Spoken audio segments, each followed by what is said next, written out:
Welcome, folks. Fred Gleek here again with Bill DeWeese for our weekly roundup. Bill, how was your? How was Howdy, it? Fred. It was all right. It was not a $5,000 week. It was a $3,600 week. Okay. So And it so let's was. start. Let's start with Monday. Oh, by the way, I should say the really good news is that I got 3 new clients this week. Wow. So if I'm getting at least 2 clients a week, only good things can happen. So I don't Yep. I don't worry too much about that number as long as I'm getting new clients. Monday, I did an e-commerce product explainer video for a new client, which I got through Voice 123. Did promo for New Mexico PBS. I do work for them on a retainer. I do that every week for them. Yep. And then I did a little 30-second commercial for an auction house that uses me on a semi-regular basis. Okay. And so that was not a very busy day. No, not terribly busy. So I was able to knock out some auditions on Monday.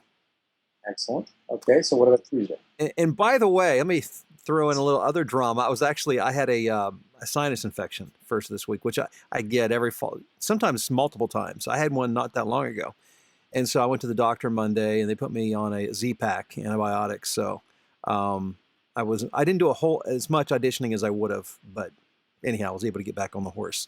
On Tuesday, where I did work for Hitachi, one of my ongoing clients. I did a project for a company called Genpact.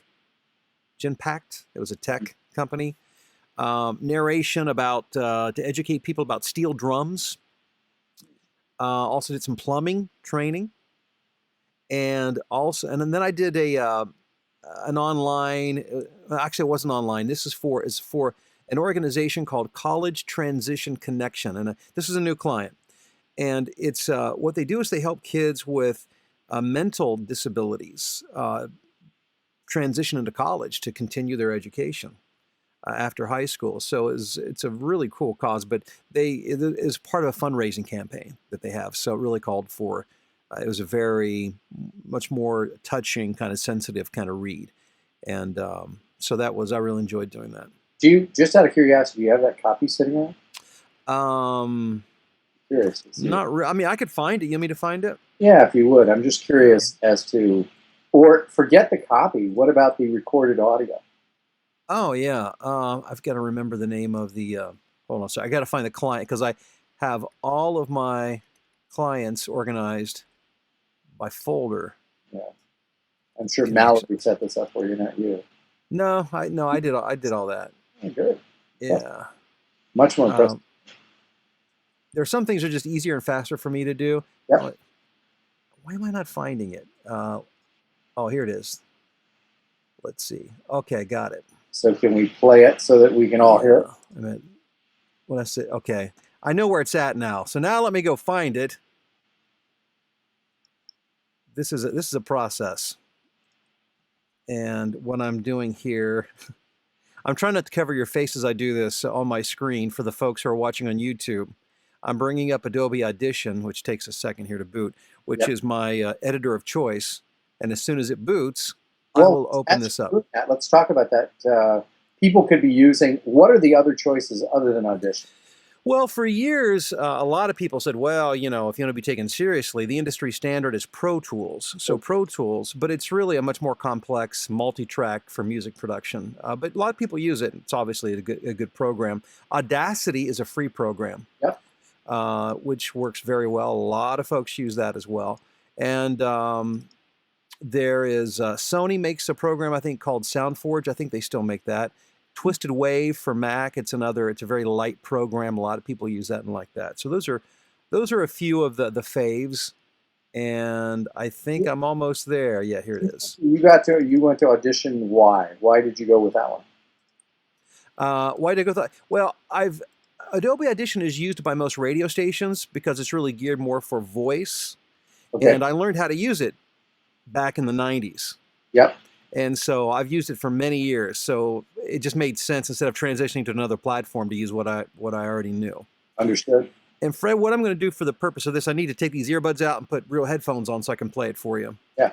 So I'm going to do that here real quick. And what I've got is not the actual, they're just selected takes. It's not like the one smooth all the way through. It's like they wanted me to do like 3 reads of each Yeah, that'll be good to hear. Oh, actually, wait a minute. No, these are the select takes with a little bit of space in between each paragraph. But here you go. Turn it up a little See if bit. I can do this so I'll give you feedback. His world just blossomed into something grander. New friends, new experiences, and the opportunity to become the independent person all young people yearn to be. Since 2009, College Transition Connection has helped students who have intellectual disabilities achieve their college dreams and reach their full potential. The results have been remarkable. Okay. Give you an idea? It is a little bit low on the audio, but not, you can understand it. And it's a very sort of, very sincere and Yeah. It's, again, they're really trying to prime their audience to what give was the the support. direction they gave you on that? They showed me, here what they did is they showed a YouTube video. They sent me a link, but it wasn't a commercial. It was actually of one of these kids getting an acceptance letter to it was a major university. And I was like in tears watching this video. Nobody had to tell me anything. Once I saw the video, the guy knew what he was doing. Once I saw the video, I knew exactly what they wanted, because the thrill of this kid being accepted into this major university, his parents are so proud, and he is like practically in tears himself. And I knew, and that was all I needed to hear. Ah, nice. Yeah. Good deal. So I was really, that was still all on Monday, right? that was Tuesday. No, that was actually the last project I had for Tuesday. And then on Wednesday, it was a little lighter of a day. I did a project for Ericsson, the electronics company or tech company, on career and competence model training. I did a few regional commercials for various entities through. I think I told you before. They're like these. They're almost like news reports. And there's like a 2-minute news report, but it's really a commercial. So I did a few of those. And then I did a commercial for an ongoing client called Superior Auto, which they're in Michigan, Indiana, and Ohio. And so I did a commercial for them. And now with those guys, do they run that in multiple markets? They do. And I do it at a lower than my usual rate because they give me a lot of work. By a lot, what do you mean? I mean, I usually get a few spots a week. Oh, cool. So it's ongoing. It adds up to a good bit every month. Good. Then Thursday, I did a commercial for McBride Homes in St. Louis. That was a one market thing. I did some radio imaging, some classic rock station out west. And then I did training for Frito-Lay, training their delivery drivers on the compensation plan. Got it. So then that moved me on to Friday, where I did, I guess that's today. I did a few pickups for Hitachi this morning from a project I'd worked on earlier in the week. I did an economic report that I do every month for a company. They posted on their website. I did an infomercial for something called the Raptor Grill.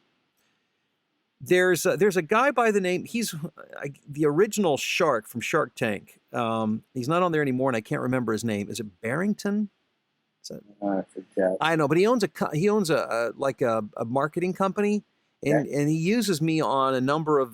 I do a lot of the infomercials for his company. Yeah. As well as he has a web-based TV show where it looks like an interview show, but it's really they sell stuff, and so I'm the voice of that show as well. And then I did an explainer video for a company called Sygic, and then and here's another my third new client.